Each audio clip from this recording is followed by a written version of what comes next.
I wouldn't even let you be a kitten in my Discord server!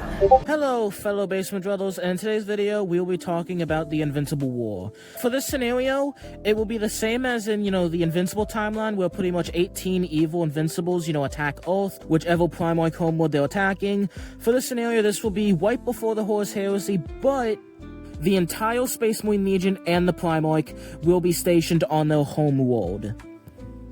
And we will be going over every single Primarch homeworld, how they would do with their Primarchs, with the Space Marines, all that, going from the worst to the best. The war will last 3 days, or however long it takes to kill the Invincibles. If the Invincibles are able to destroy a good chunk of the planet and survive in 3 days, they win. Alright, coming in dead last, this guy will fail to protect his planet, is Angron.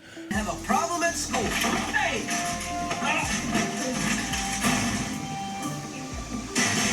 Give me lunch money.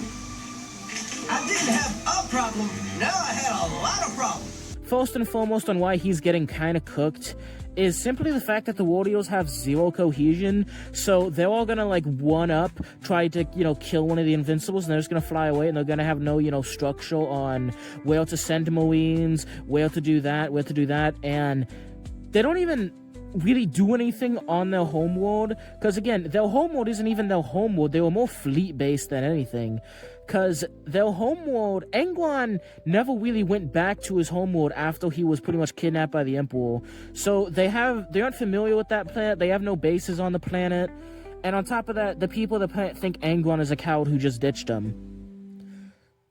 And again, I do want to clarify, though, that definitely a lot of Marks will die here because of the aggression, anger, and that the War Eaters are still one of the best Space Marines in a melee fight. I can definitely see Angron grabbing Slave Owner Mike by the head and just whipping his face off and just beating him to death with his bare hands. But yeah, a lot of the Invincibles are going to survive this, a lot of damage is going to happen, and a lot of that's just due to cohesion. If they could actually get their hands on them, they'd whip them apart. I can't see the War Eaters losing to the Marks, because anytime, a Mark attacks a big group of War Eaters, there's a good chance they go down, but even though they'll take down a ton of War Eaters, but I really just can't see them having the cohesion to actually protect the planet. That's why they'll last. So the Invincibles do win, although I can't see them killing Angron, and I can see a lot of dead Invincibles, but the whole point of the war isn't to, wipe it out. It's just to damage the planet and survive. So yes, they do beat Angron. Next up, the Iron Warriors, led by the Primarch Portoabo. Now, Olympia is a very, very well-defended planet without the Iron Warriors on it.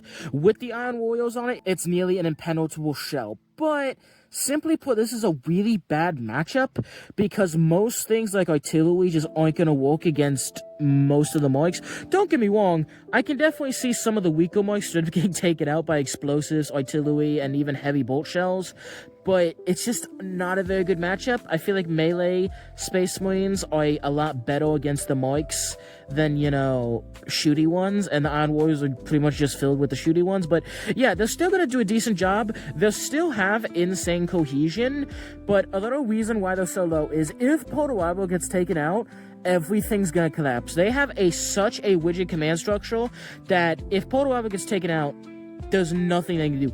I feel like the Iron Warriors will end up just infighting and trying to take over the planet themselves instead of, actually defend themselves from Marks. Now, is Portoabo gonna be taken down? I really doubt that. The only way that's gonna happen is if, Hood Mark and Omni Mark, jump him at the same time, or multiple Marks jump him right after the other. If a bunch of the Marks will just pretty much team up and swarm him, then he's gonna get taken out. But we see that both in the comic and the show, the most amount of Marks that will, work together and, act as a cohesive unit is 2.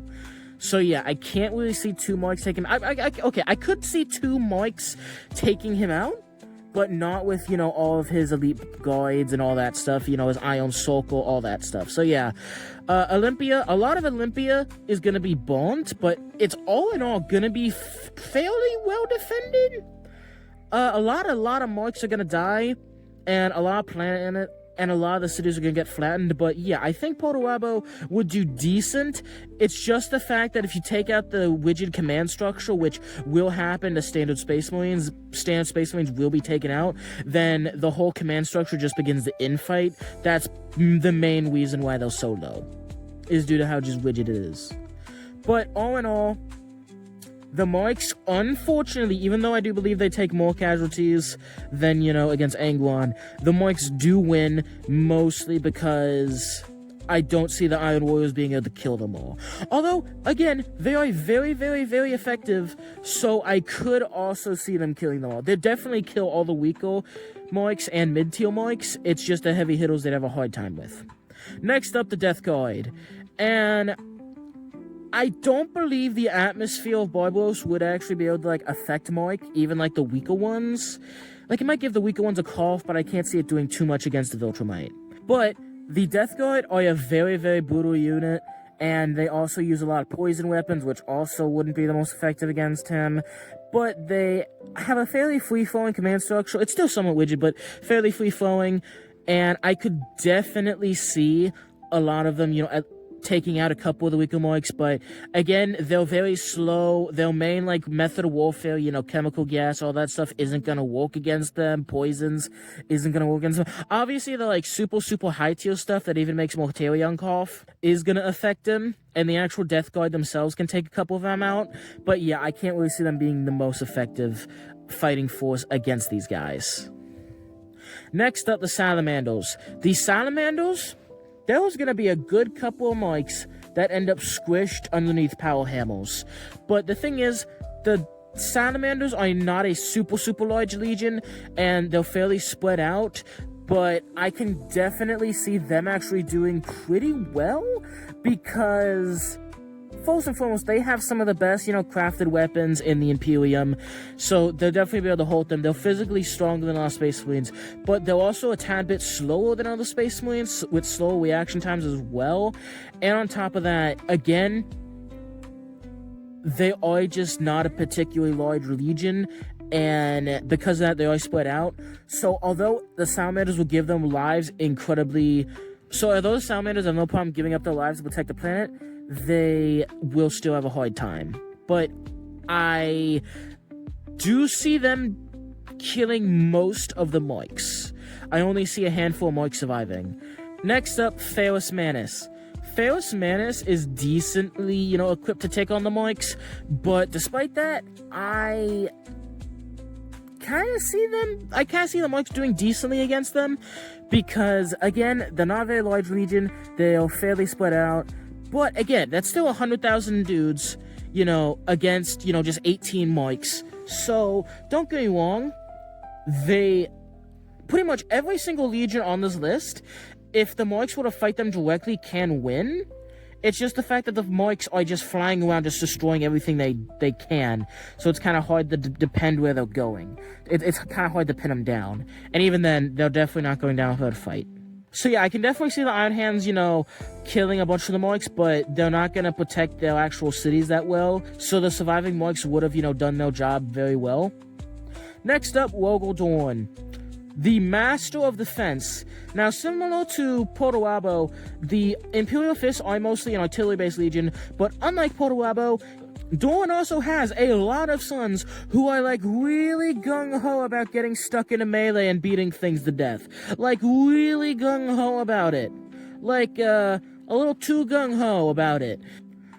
Definitely, the majority of the Legion are going to be, at least, the majority of the Legion is going to be able to kill some of the weaker Marks, and, at least stagger and, fight back against the stronger ones. But the melee-oriented parts of the Legion are probably just going to follow their dad around, where they just hunt down Marks, killing them. I see them doing fairly well, but again, due to most of the Legion being non-melee-oriented, and most of them not really possessing weapons that can actually, hold the stronger Marks, with only the melee-oriented guys, being able to do that, which is still a fraction of the Legion, that's why they're so low, even though they're masters of defense. Next up, the Emperor's Harem. Now, the Emperor's Children are obviously a very melee-oriented Space Marine Legion, but on top of that, they also put, protecting the lives of innocents above all else. So when the entire Legion was on their planet, it was fairly normal to, have them be very spread out amongst the people, performing, singing, just, kind of showing off to the people and, showing them what they can do. So day one of the Invincible War, some of the Invincibles are getting crapped because they're attacking a city where a crap ton of Emperor's children are just spying in that city to, show random people how good they are and just show random people their skill level. So essentially they're gonna attack a city and eventually they're gonna stumble into a theater, seeing a bunch of Emperor's children performing and doing mock battles and jousting and whatnot, and they're just gonna get jumped by a bunch of gaudy theater kids. Now I may joke about the Emperor's children, but these guys are insanely skilled swordsmen and were one of the most powerful Space Marine legions in terms of both melee combat and in general before they became addicted to cocaine. If the Emperor's children actually stayed cohesive during the Horus Heresy, there's an argument that the Traitors would have won because these guys could fight with the strength of 3 legions. But the main reason they're not higher is mostly, again, due to the relatively low number I want to clarify, I keep saying low numbers. Most of these, quote-unquote, low-number Space Marine legions still have, 100k dudes, which is about the average size for a legion.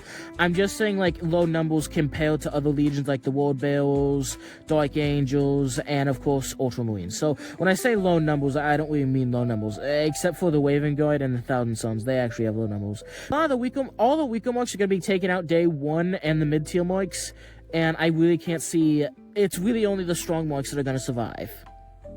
But again, due to their arrogance, showboating, and the fact they'd rather, they'd rather make a spectacle out of the war than win it efficiently, I can't see them out, killing all the Invincibles, and I can't put them any higher.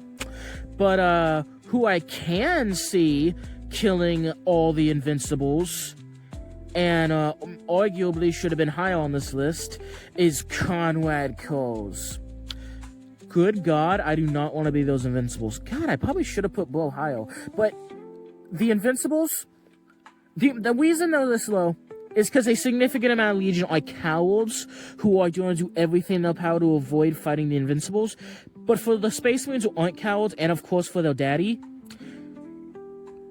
all of the stronger versions of Mike are going to get drugged into a deep, dark pit and be whipped apart and eaten by Space Marines and their daddy. They are going to be tortured and just humiliated and imprisoned, and would you say that Conrad is gonna have a nice new coat of invincible flesh? But yeah, due to most of the Legion being just incohesive and cowards, I can't see them killing all the Moiks, unfortunately, and that's why they're lower on the list. Next up, number 9, the Khan. They're going to attack this planet, and he is going to absolutely tweak and just begin... He's probably going to tap into the Speed Force, like we all know. For those of you who don't know, one time, a bunch of orcs killed his childhood friends who were torn in the Space Marines, and he tapped into the Speed Force and began mass decapitations at the speed of light. Okay, not that fast, but fast enough to where the orcs could barely react. And, yeah. A lot of Moiks are going to die at the Khan's hands personally. Not to mention the Space Marines and Storm Seals are still just psychic Space Marines, are also going to wreck the shit of a lot of Invincibles. This is the first one. This is the first Primarch who I straight up think beats the Invincible War. Don't get me wrong, all the Primarchs before him kill a lot of Invincibles. Some of them, like Conrad's Legion, end up killing more Invincibles than, in the actual Invincible timeline, but they still achieve their goal of attacking the planet, destroying a bunch of cities, destroying a bunch of people, killing a bunch of heroes, Space Marines, I guess, in this scenario. So they still win the concept of the war, even though most of the guys are dead. But I could see the Khan being the first one where pretty much all the Invincibles are dead, except maybe Mohawk. Next up, the Alpha Legion. I don't know where the Alpha Legion homeworld is, so let's just pick any random planet. I kind of don't want to be these Moiks, not just because it's gonna piss them off, and also the fact that Ferris and Omegon can pretty much pretend to be just normal big dudes. So at some point in time, Sinister Mark, I imagine, is going to be like trying to torture some random big dude just to have a spear suddenly freaking materialize in his chest, killing him instantly. So yeah, a lot of the Marks are going to die. Not to mention the Alpha Legion is just a huge, absolutely gargantuan legion. So yeah, don't get me wrong. I could see a couple of them like surviving, but it's a lot of psychological warfare and, again, just big legion. Alright, next up, Wailing Guard. Good God, it's pretty much the Night Lords, except they're cohesive and no cowards in the legion. The Wailing Guard are going to wreck the crap out of the Ultramarines, because you're gonna have a lot of Ultramarines who straight up just get stealth decapitated, stealth freaking clawed in the chest. It's... Some of the elite Wailing Guard, like Nathaniel Shadowkin, and of course, the main man himself, can literally pretty much just turn invisible and attack people. So yeah, a lot of them are kind of cooked. Next up, the Lunar Wolves. Now, the Lunar Wolves are an absolute unit of a legion who are also fans of melee. They're honestly kind of like World Eater Ultramarines in a way. They're absolutely massive. They have very good cohesion. They're freaking bunch of gangsters. A lot of their, Marines, hang out amongst normal people when on their planet. So, day one of the Invincible War, random Invincibles are going to get jumped by random Space Marines. So, yeah, they're going to do very good. Especially because they have absolute monsters. Arguably, they have some of the just strongest... I don't believe they have the strongest Space Marine Devil Live, of course. But they have a lot of guys like Abaddon, other Space Marine characters.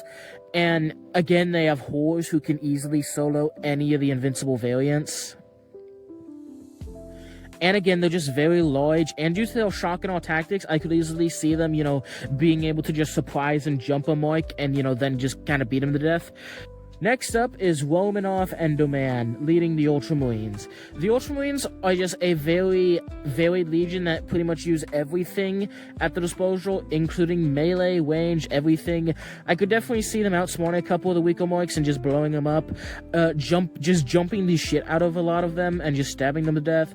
There's just too many Ultramarines, man. Not to mention, again, the Ultramarines are one of the most legions that are just spread across their planet, so there's nowhere where they can attack that is safe. And although Gilliman is not exactly known for a fighter, I could definitely see him taking on most of the Invincibles, and even the ones that might give him a bit of trouble, like Sinister. I could definitely see his bodyguards, being the difference and, killing them with him. Next up is Lehman Russ. Getting jumped by a bunch of weird gay foes is not a fun day for anybody. So yeah, okay, we may joke about the Space Wolves, but they are one of the most deadly Space Marine legions in terms of melee, if not the best in melee. And again, they have Psychic Rune Priests that will just fry a Mark's brain, freaking boil their blood, and they're just gonna get jumped and just whipped apart by Space Wolves. Again, I don't most of the Marks are not surviving this. Again, it's only like the more cowardly Marks who are going to survive this. Invincible Wolf, fails on... The Invincible Wolf fails in most of these upper tiers. Gilliman is probably going to wipe them all out. Lehman's probably going to wipe them all, again, except for the cowardly ones. Alright, next up, Sanguinius.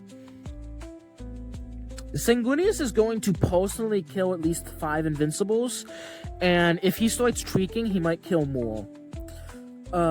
Every Mark is dying. Every Mark is dying. I cannot see any of them. I could maybe see, Mohawk. I could maybe see Mohawk Mark surviving because he's kind of a coward and very smart, but, oh god, it's just gonna be running for them. Alright, now, this is my personal favorite, and I think this would be the most prettiest and just the best to see. Invincible. The Invincible War happening on Prospero. It's all fun and games until the Psychic Node casts a spell that boils your blood from within. It's all fun and games until the Psychic Node casts a spell that teleports your skin to a different dimension. Okay, that's a bit OP, but just to clarify, during the boarding of Prospero, Magnus was so powerful that a simple glance from the Cyclops could reduce an entire city into molten lava. Keep in mind, some of these invincibles were taken out by an explosion that could be caused by a couple pounds of C4. Magnus is so powerful he can move plants with his mind. Magnus is so powerful that he is on par with the Crave in terms of psychic abilities. A godlike race that could erase thousands of Space Marines with but a thought and could wipe out pretty much every Primarch except for, well, him, of course, and, you know, Lionel Johnson. He is so strong, he was able to use a spell and raw psychic power to incinerate a mile-long ship falling from the atmosphere. He is kind of physically weak, though, and not very durable, with, normal tank rounds being almost able to, very, very, very, very badly injure him. So, in terms of, he's very much a glass cannon, but I can't really see most of the Marks getting their hands on him.